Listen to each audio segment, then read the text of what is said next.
How to cheat your way through school. Listen, I did this a lot. A lot. I stopped doing assignments, I would say 7th grade. From 7th grade and up, I cheated on literally everything. I did not study. I did not do my homework. I did not do a test by myself. It's either I cheated or I failed. And I somehow graduated. Do I encourage this? No, not at all. But that is just the way I went about life, and I wish I didn't do that. But it is what happened, and it is what I did. So, we're going to see if my methods correlate with this guy's methods.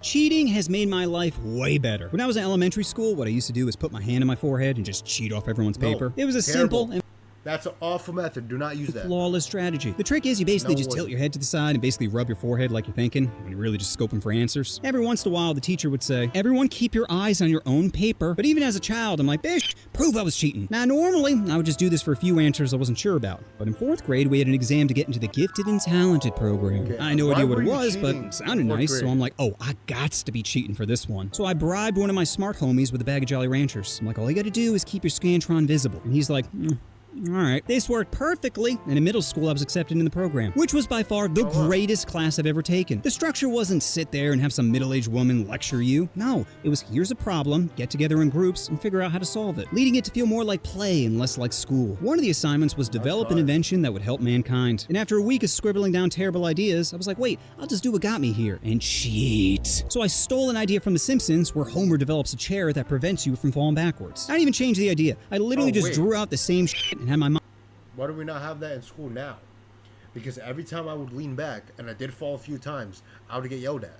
Why the fuck do we not have these in every single school? Make me a prototype. My teacher ended up liking the idea so much, she chose me to represent our school at an invention fair. Which meant 1, I could potentially win prizes, and 2, more importantly, I get the day off of school. So I go to the fair, and it's in this beautiful, all-white high school. How did I know the demographic was... I remember these science fairs that we had when I was younger. Mine was always bullshit, and I would never, I would let my partners do all the work, and it always came out terrible because my partners weren't the brightest either. But I remember some people having some really cool ones where they made a volcano explosion. That was in middle school. It was really cool actually. White because it had a goddamn planetarium in it. Yeah, try finding that in the inner city. That's right, there was an entire room dedicated to looking at all the grandness of the universe right next to my first DJ. And while waiting for the judges to come around, I went to one of the shows, which was incredible. Not because it gave me perspective that we're all just stardust-filled meatbags given enough rationality to realize our own mortality, but because it was hilarious. You see, the presenter used a laser pointer to show different constellations and star systems, but some kid also brought a laser pointer and during the show just started circling random things, which caused the presenter to get furious. She's like, whoever's doing that, stop it right now. And I'm just dying laughing, which causes other people to start laughing, which causes the presenter to turn on the lights and cancel the show. I'm like, this day is already incredible. And knowing my classmates are stuck in school right now is only making it better. So I go back to my booth and eventually 2 judges come over. They ask me questions about my invention and I bullshit my brains out. I'm like, oh, well, many kids get bored and lean back in their chairs. So I just thought of a way to ensure their safety, blah, blah, blah, blah, blah. A few hours later, everyone gathers in the auditorium. That should actually be an invention that should be in school. Because I did fall 5 times. And for awards. There were 5 prizes to give out, and I ended up winning 3 of them. 2 were $50 gift certificates, and 1 was a $300 stereo system. I was so freaking happy. And not even so much from the prizes, but the fact I was standing in front of a crowd of people that were cheering me. Because remember, I'm 11 years old. Nothing special had ever happened to me by that point. And now, I'm winning 3 out of 5 prizes in an auditorium full of jealous kids.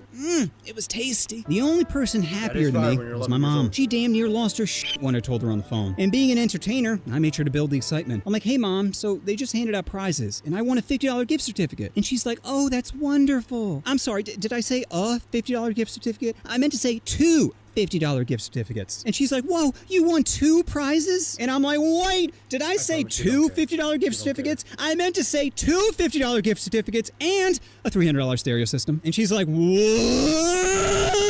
And the praise didn't stop there. The following day at school, my teacher is parading me around like little Steven crushed it at the invention fair. Behold his enormous brain, you dumb peasants! And I'm just waving like Miss America, like, thank you.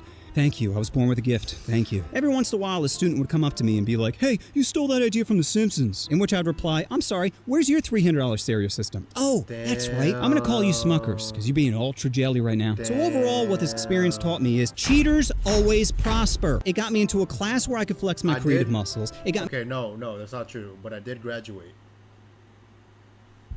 with no effort. I didn't do shit and I graduated. I'm just saying. Me a day off of school, it got me a free comedy show, it won me prizes, it made my parent proud, and it got me what I wanted most of all, attention. So the lesson you should take from this video is cheat in school. And it doesn't have to be the hand on the forehead strategy. It could be writing your answers on a small piece of paper, or checking your cell phone in the bathroom, or blackmailing your teacher when you find their OnlyFans. It doesn't matter so long as you're not studying, because life doesn't reward hard work. It rewards exploiting other people's hard work. Huh? You know what you want to do. Oh. Okay, no, stop. What?